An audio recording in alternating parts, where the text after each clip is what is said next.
Kembali lagi sahabat di podcast Dr. Alia _THT official. Dan kali ini kita ngebahas tentang stroke. Nah, kira-kira ada keluarga ataukah kerabat Anda yang terkena stroke? Nah, kalau ingin tahu ilmunya, kita akan bahas di podcast Dr. Alia _THT official.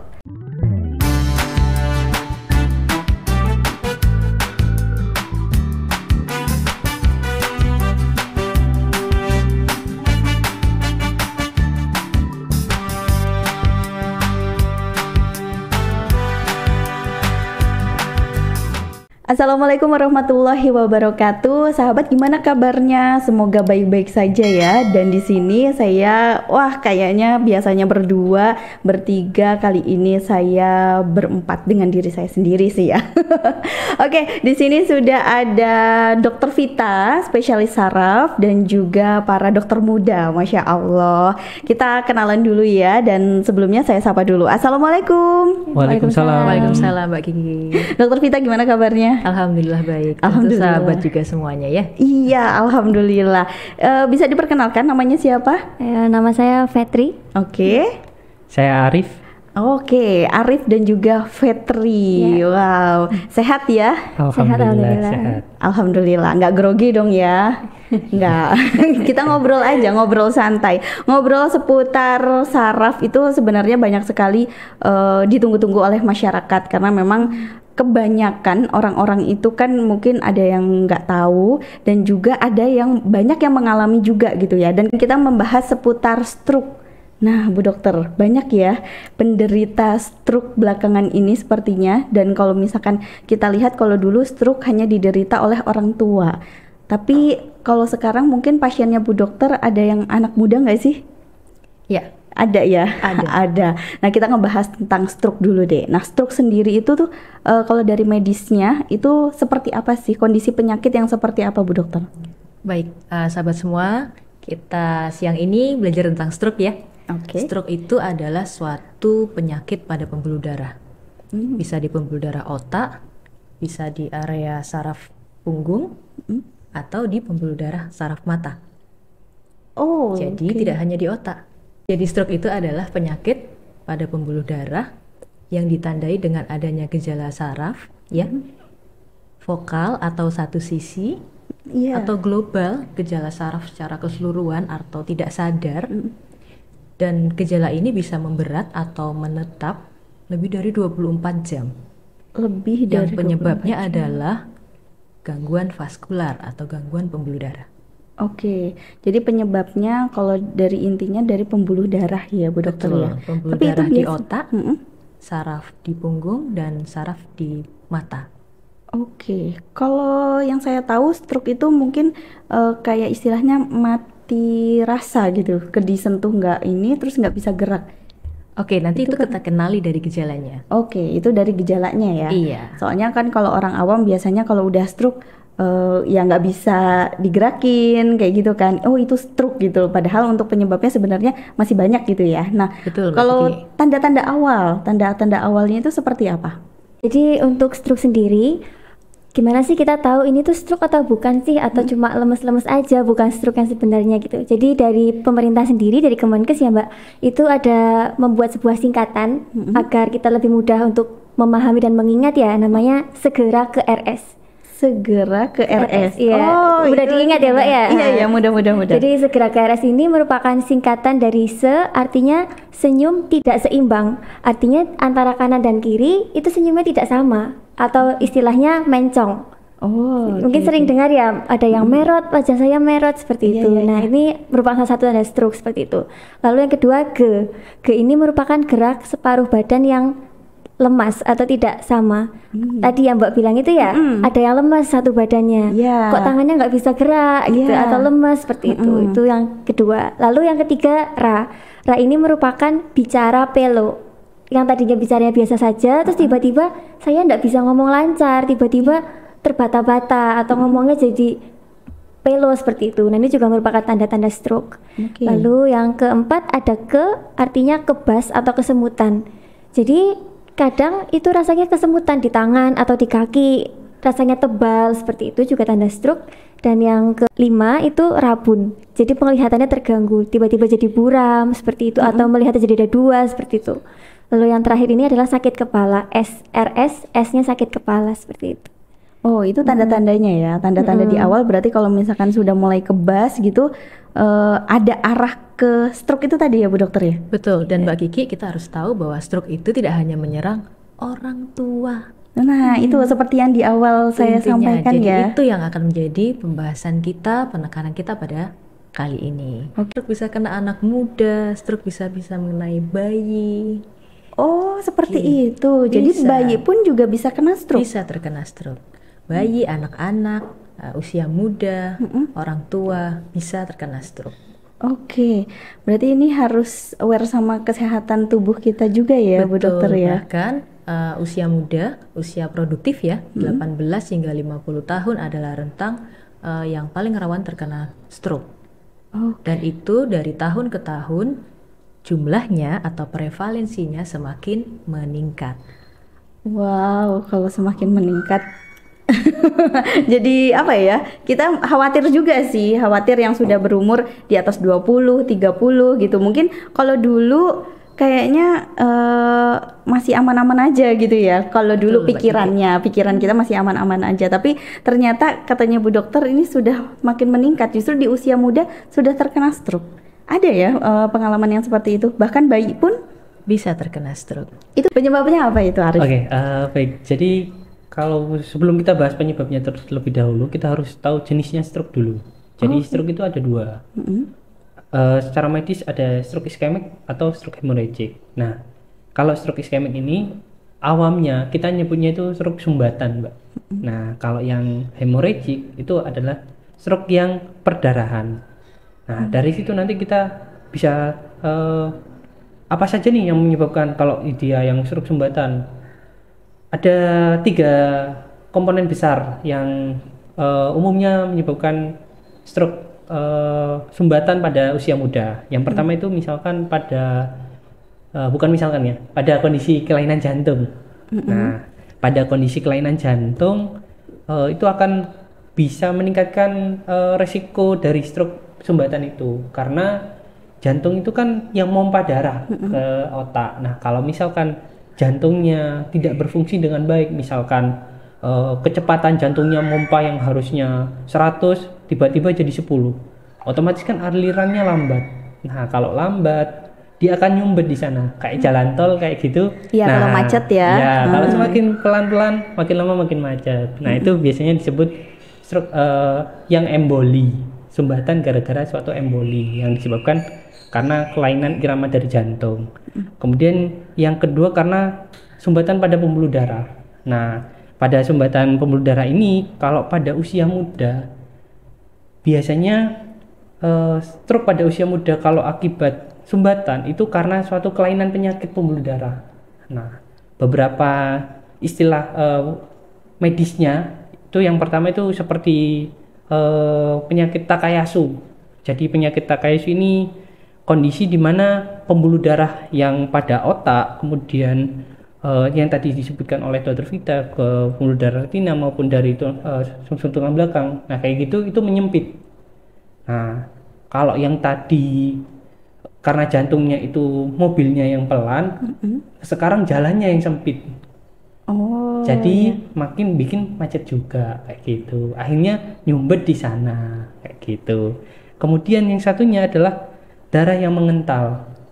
Jadi darah yang mengental ini biasanya terjadi pada anak atau usia muda yang punya seperti penyakit istilahnya medisnya itu antifosfolipid syndrome. Jadi cenderung darahnya itu mengental. Jadi mudah sekali untuk terjadi suatu sumbatan. Selain itu juga yang banyak terjadi pada anak-anak seperti penyakit talasemia. Nah, talasemia itu juga sama, yaitu gara-gara darah yang mengental.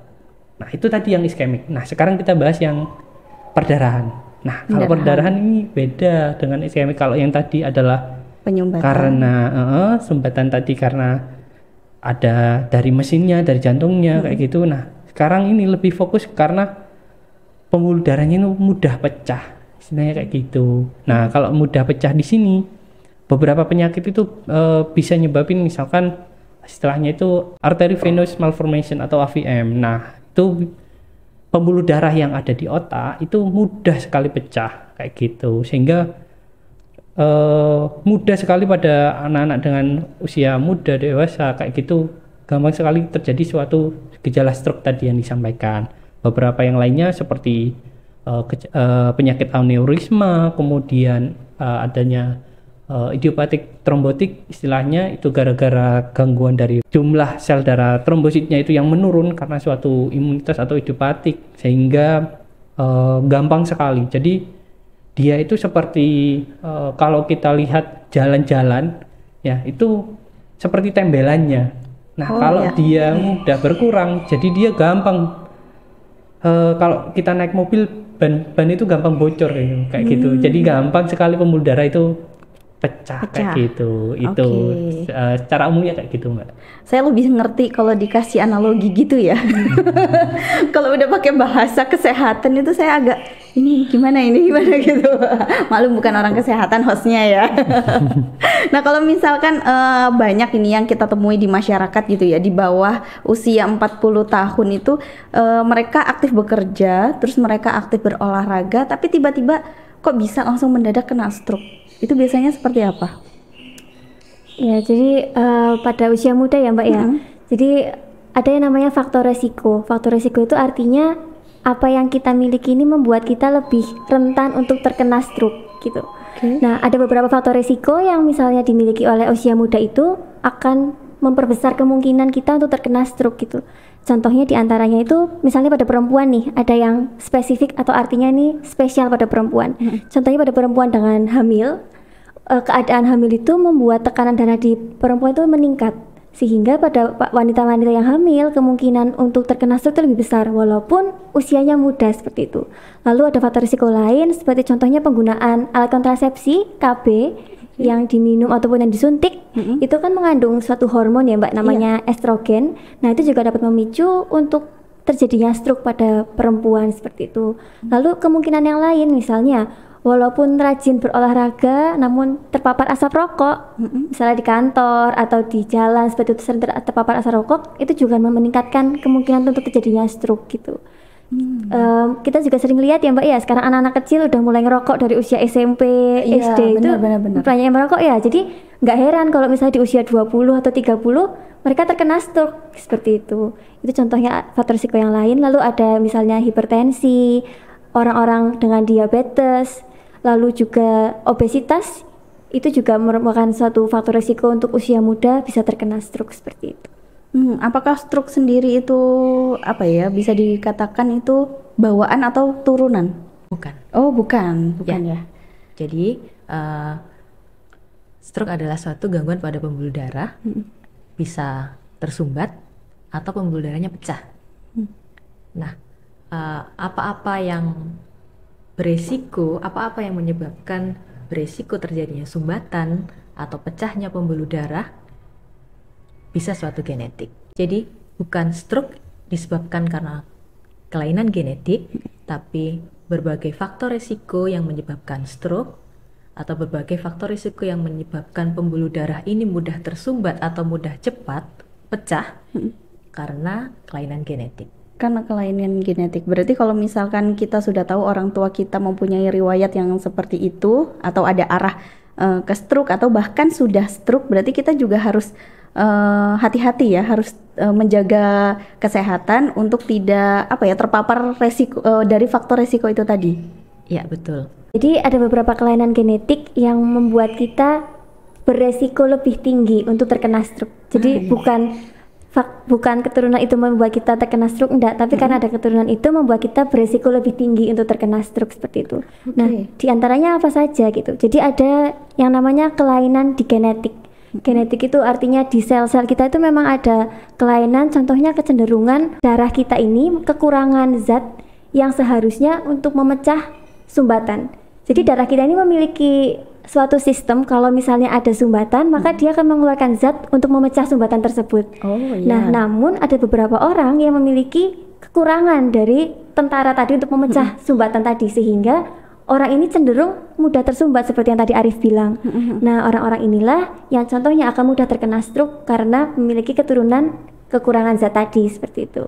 Oh, oke. Atau juga ada yang imunitasnya turun, seperti contohnya pada penyakit lupus. Mungkin pernah dengar ya Mbak ya, Iya, penyakit lupus itu juga merupakan salah satu faktor resiko yang dapat menyebabkan stroke seperti itu. Oh, oke. Mungkin kalau dari usianya Fetty belum mengenal film lupus ya Bu Dokter ya? Belum ya? Kalau Bu Dokter udah tahu? Tahu ya? Nah, tahu ceritanya Mbak. Pernah tahu ya lupus Ada gitu. bukunya kan? Oh, iya, ada bukunya juga. Baca lagi. Iya, mungkin ini generasi Z ini.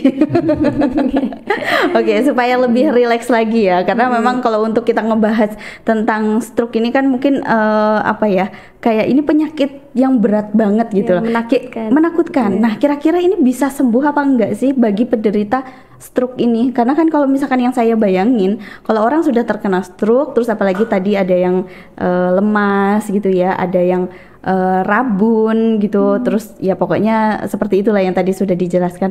Nah, kira-kira bisa sembuh apa enggak sih? Sembuh atau tidak, kita harus mengenali penyebabnya.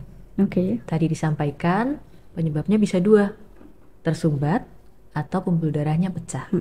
Pembuluh darahnya pecah bisa karena arteri vena dan yang menggerombol tadi namanya AVM, arteri venous malformation. Jadi dia terbentuk tidak bagus, tidak sempurna sehingga rentan pecah pembuluh darahnya. Ya harus diobati dong AVM-nya. Atau adanya aneurisma. Tadi Arif bilang itu ya, Ya, aneurisma. Jadi pembuluh darah itu kayak ada pelentingan kecil sehingga pembuluh darahnya rentan pecah. Ya harus diatasi dong aneurismanya. Ada beberapa tindakan yang bisa dilakukan untuk mengatasi aneurisma atau AVM, arteri venous malformation.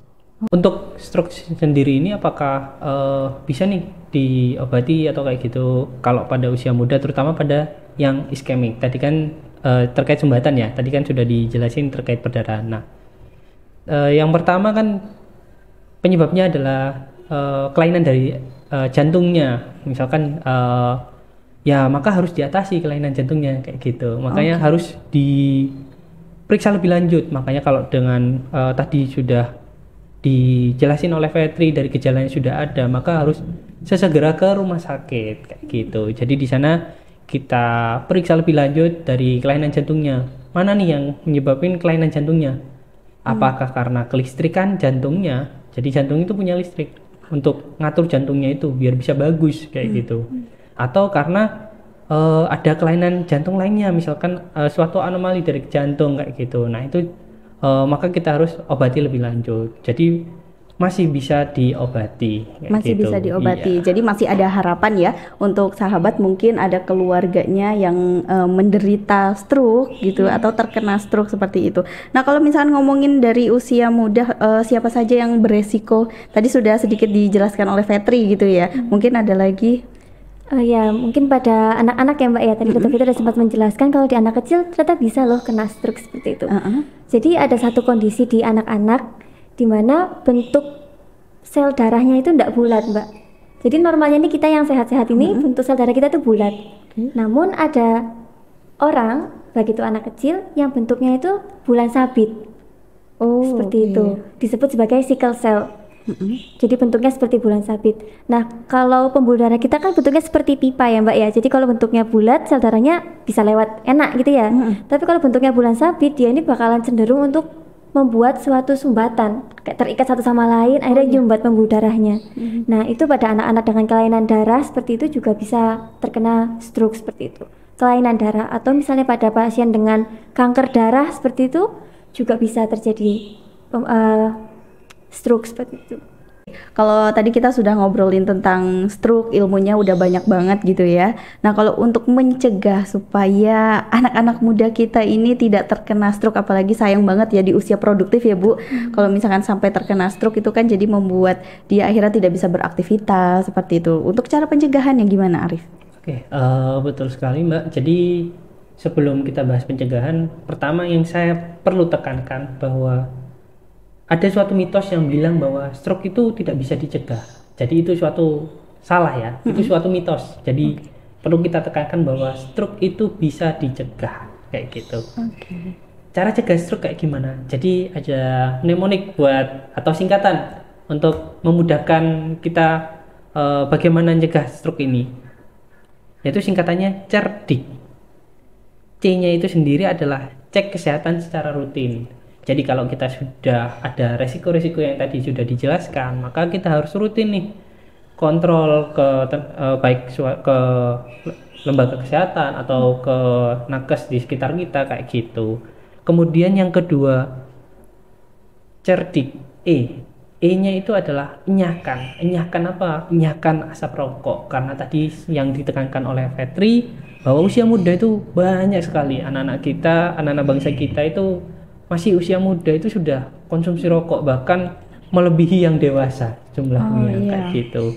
Kemudian R-nya, R-nya itu adalah rajin aktivitas fisik. Nggak boleh mager. Nggak boleh mager, itu sempat kita bahas ya. Itu, jadi nggak boleh kita mager, istilah mager tadi yang disebut Dr. Vita. Jadi harus rajin aktivitas fisik.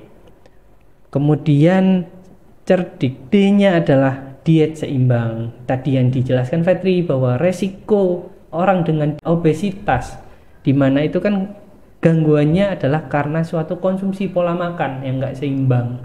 Jadinya itu meningkatkan suatu resiko stroke kayak gitu. Jadi harus periksa, kemudian dinilai IMT-nya, indeks massa tubuhnya, apakah kita termasuk ke yang obesitas atau ke yang normal atau yang pre-obes kayak gitu. Ini saya kalau ngelihat Dokter Vita, Fetri sama Arif sepertinya normal ya. Jadi saya malu sendiri. Oke, lanjut Arif. Kemudian cerdik, I-nya istirahat yang cukup. Jadi jangan sampai kita kelelahan kalau kita mau mengejar rezeki, terutama terus kita berusaha keras mungkin.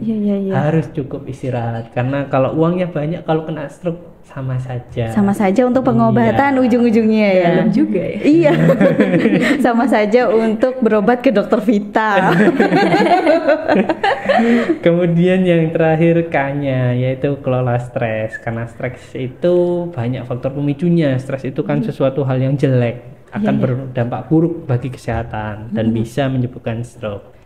Oke, itu ya tadi ya, cerdik. Berarti kita harus rajin-rajin berolahraga, rajin cek juga. Tapi kan biasanya memang kalau masih muda biasanya ngerasa ya nggak usah ngecek deh gitu kan ya Bu Dokter ya. Padahal sebenarnya itu penting ya Bu Dokter. Sangat penting. Sangat penting. Apalagi yang sangat penting itu rajin berolahraga, rajin diet gitu. Itu berasa kayak ini apa namanya, ayo Kiki diet Kiki gitu ya Bu Dokter ya.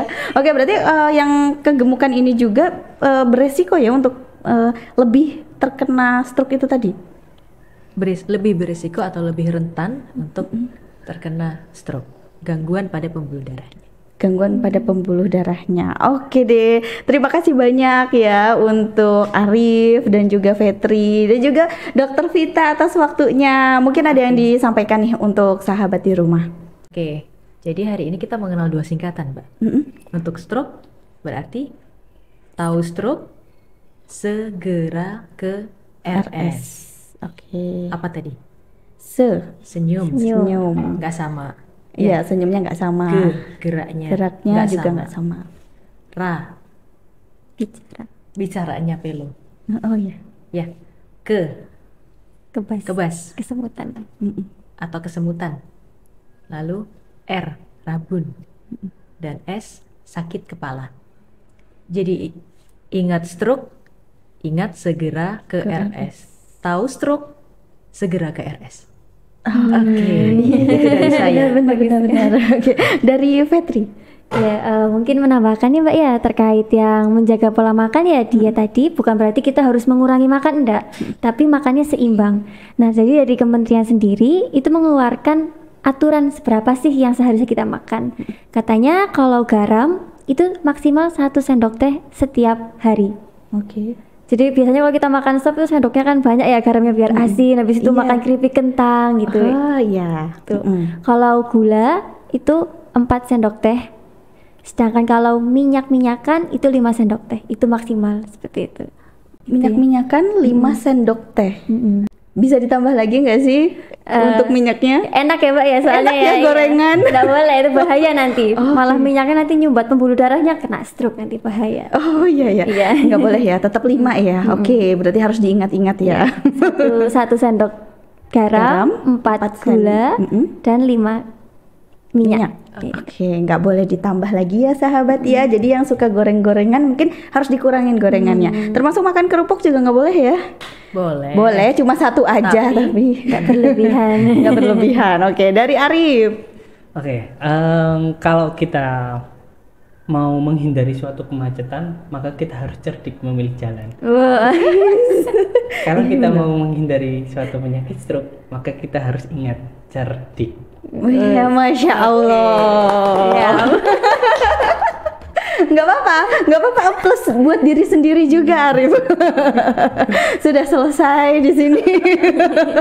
Oke, terima kasih banyak ya Arif, Fetri dan juga Dr. Vita atas waktunya, sharing ilmunya. Mungkin next kita bisa ketemu lagi, sharing lagi mungkin di pembahasan-pembahasan lainnya. Terima kasih banyak, sehat selalu. Assalamualaikum. Waalaikumsalam warahmatullahi wabarakatuh. Nah, gimana sahabat? Banyak kan ya ilmunya ketika Anda menonton podcast Dr. Alia_THT official ini. Tadi kita ngebahas tentang stroke, jadi ada 2 singkatan yang harus kita ingat, segera ke RS dan juga cerdik. Kalau memang ini bermanfaat, jangan lupa like, komen, dan juga subscribe untuk Anda yang belum subscribe. Jadi tonton terus tayangan-tayangan dari podcast Dr. Alia_THT official.